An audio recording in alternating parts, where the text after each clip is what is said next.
কিন্তু তাফসীর থেকে এসেছে আলকাতা বিষয় এরকম বিশিষ্ট উপরের তলায় ছিল পাখিরা একদম নিচের তলায় ছিল কিন্তু প্রাণী মাঝখানে ছিল মানুষ 80 জন কয়জন 80 জন মানুষ আল্লাহ পাক হযরত নূহ আলাইহিস সালামকে বললেন হাত্তা ইযা জাআ আমরুনা ওয়া ফারাত তাননুর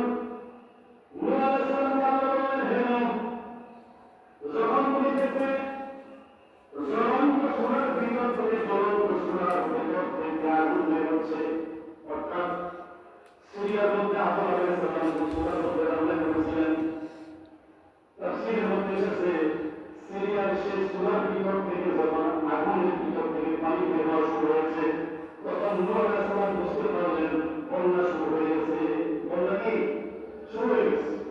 তাফসীরের মধ্যে এসেছে নূহ আলাইহিস সালামের বন্যার পানি আকাশ থেকে পড়েছে মাটি থেকে বের হয়েছে